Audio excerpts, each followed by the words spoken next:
Pour revenir à la médecine, pour soigner grâce à l'électricité, il faut déjà certaines maladies. Déjà à l'époque de la Rome antique, les médecins utilisaient des poissons électriques directement appliqués sur le crâne des patients pour tenter de soigner la tristesse profonde ou les migraines. Certains poissons, comme les anguilles, peuvent générer des décharges jusqu'à 500 volts. Ils s'en servent pour se protéger, s'orienter et même pour communiquer. Communiquer, ça doit faire mal de parler avec eux. Pour revenir à la médecine, pour soigner grâce à l'électricité, il faut déjà connaître les valeurs des courants électriques qui circulent dans notre corps. Pour le cœur, il y a l'électrocardiogramme, avec lequel il est possible d'évaluer le courant électrique cardiaque. Pour le circuit électrique des nerfs, il y a l'électromyogramme, aussi appelé EMG. On mesure le courant qui circule dans les nerfs. Et le dernier de la liste, c'est l'électroencéphalogramme, qui permet quant à lui de mesurer l'activité électrique du cerveau. Maintenant, vous savez ce que c'est, cette petite merveille? C'est ce qu'on appelle le connectome, le circuit électrique de notre cerveau entièrement modélisé grâce à l'imagerie. Ici, il y a plus de 100 milliards de neurones qui sont reliés entre eux par une centaine de kilomètres de câbles, les axones. Ce que l'on voit ici, c'est le courant électrique qui circule dans les axones. Suivant la couleur, les chercheurs peuvent même dire dans quel sens circule l'électricité. L'axone de notre corps, c'est un peu comme ces fils électriques. Ici, on a un fil de cuivre qui conduit l'électricité et une gaine isolante qui l'entoure. Eh bien, dans le cerveau, c'est la même chose. Les axones sont entourés d'une gaine, la myéline. Et une fois de plus, ce ne sont pas des électrons, comme dans ce fil qui circule, mais des ions. Les centres de recherche du monde entier travaillent à définir le circuit électrique du cerveau. Il y a même des concours entre chercheurs pour obtenir le plus beau connectome. Le connectome. Superbe cette image quand même. Max, je crois que j'ai trouvé un vrai spécialiste. Bah oui, dis donc, il n'a pas perdu de temps. Je suis avec Fabien Lotte. Il est chercheur en neurotechnologie et spécialiste de l'interface cerveau-machine. Bonjour Fabien. Bonjour Mathieu. Fabien, tu vas nous expliquer ce que c'est que l'interface cerveau-machine? Bien, c'est un système qui va te permettre de communiquer avec un ordinateur uniquement grâce aux signaux électriques qui vont être produits par ton cerveau. D'accord. Donc, en gros, ce que tu m'as mis sur la tête, qui est très joli par ailleurs, N'est-ce pas? va me permettre de contrôler un ordinateur par la pensée. Alors, pas exactement par la pensée, mais par ton activité électrique cérébrale. Par exemple, ça va te permettre de contrôler un jeu vidéo juste avec ton cerveau, sans les mains, sans manette. Ah, un jeu vidéo, ça me plaît. Et on va jouer à quoi, Fabien? Alors, on va pas jouer tout de suite. Viens, rapproche-toi de l'ordinateur, s'il te plaît. Ouais. Avant ça, on a pas mal de paramètres à régler. Et en particulier, il va falloir qu'on calibre la machine à ton cerveau. Donc, comme tu le sais, ton cerveau est composé de 2 hémisphères. Et en fait, chaque hémisphère va contrôler le membre opposé. Ça veut dire que dans mon hémisphère gauche, les neurones vont s'activer pour faire bouger mon bras droit et inversement, dans mon hémisphère droit, les neurones vont s'activer pour faire bouger mon bras gauche. C'est exactement ça.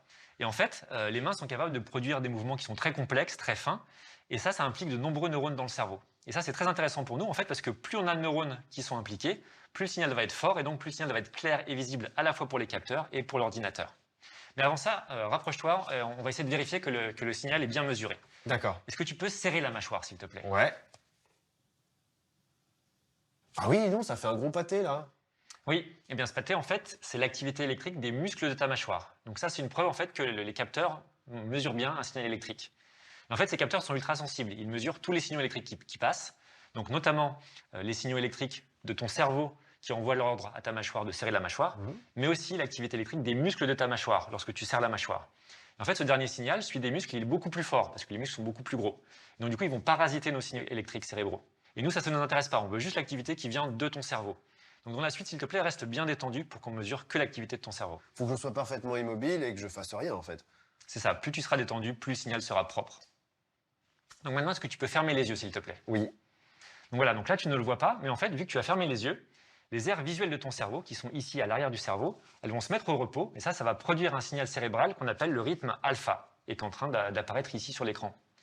Est-ce que tu peux rouvrir les yeux, s'il te plaît? Ah oui, la courbe, elle change d'un coup, là, effectivement. Eh bien oui, parce qu'en fait, tu as rouvert les yeux, donc les aires visuelles de ton cerveau se sont réactivées, et donc le rythme alpha a disparu.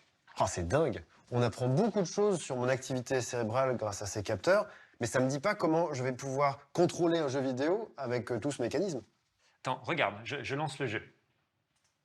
Hop là. Oh. Donc en fait, le but là, c'est que tu prennes le contrôle de ce petit manchot. Alors, si j'ai bien compris, donc je suis un petit manchot qui descend une pente et je dois aller à droite ou à gauche pour attraper la nourriture qui est sur les côtés, les poissons et les calamars. C'est ça? C'est exactement ça en fait. Quand tu vas voir des poissons qui apparaissent sur la gauche, tu vas imaginer des mouvements de ta main gauche et à l'inverse, quand les poissons apparaissent sur la droite, tu imagines des mouvements de ta main droite. L'idée, c'est d'entraîner la machine à reconnaître tes intentions, c'est-à-dire à reconnaître si tu imagines des mouvements de la main gauche ou de la main droite. Et en plus, contrôler une interface serveur-ordinateur, c'est quelque chose qui s'apprend. Plus tu pratiques, meilleur tu vas devenir, et donc plus les signaux seront clairs, et donc mieux la machine va reconnaître les commandes que tu lui envoies. Alors moi, je suis un gros débutant pour ce genre de choses, donc il va falloir que je me concentre très intensément pour réussir. Allez, c'est parti. Bon courage, Mathieu. Ça n'a pas l'air évident. En mentalisant le mouvement de ses mains, Mathieu utilise son imagerie mentale. C'est un procédé très utilisé par les athlètes de haut niveau. Les skieurs de descente ont souvent recours à cette technique. Ils visualisent mentalement tout le trajet de leur course avant de se lancer et indiquent à leur cerveau quelle posture adopter quand ils descendront réellement la pente. Et oui, Samy, en s'imaginant faire un mouvement, le skieur active les mêmes zones que celles liées au mouvement réel. Le cerveau d'un athlète compte autant que ses muscles. Eh bien, des chercheurs ont développé des casques de stimulation électrique pour améliorer les compétences. Samy, est-ce que tu peux appeler Stéphane Perret à Euromov, le Centre européen de la recherche sur le mouvement humain, s'il te plaît? Connexion établie. Bonjour Stéphane. Bonjour Max, j'ai un dispositif de stimulation électrique qui permet d'envoyer du courant électrique directement sur le cerveau d'une personne. Est-ce que tu peux m'expliquer comment fonctionne ce casque? Une fois positionné sur la tête de la personne, un faible courant électrique est envoyé à travers le cerveau, notamment avec des courants de faible amplitude, de 1 à 2 mA. Souvent, il est demandé aux sportifs de réaliser l'exercice tout en étant stimulés électriquement. Et en le faisant, ça améliore vraiment la performance? Améliorer la performance? Non. Par contre, ce dispositif électrique au niveau du cerveau permet d'accroître la gestuelle, notamment l'apprentissage de cette nouvelle gestuelle, comme une activité sportive complexe, par exemple lors d'un service au tennis. C'est comme si le courant électrique avait tendance à favoriser de plus grandes interactions électrochimiques entre les neurones qui vont mieux communiquer. C'est très prometteur. Pour autant, on ne connaît pas bien à ce jour l'impact réel de cette stimulation cérébrale sur la durée. Bien qu'il existe différents dispositifs disponibles au grand public, il faut encore attendre de nombreuses études pour pouvoir finalement se faire une vraie idée de ce dispositif. Merci Stéphane. Merci Max. Un casque pour stimuler les compétences, c'est vraiment le monde de demain. Max, Cécile porte une drôle de combinaison. Max, moi aussi, je peux utiliser l'électricité pour améliorer mes performances. Comment tu la trouves, ma nouvelle combinaison? C'est une combinaison technique.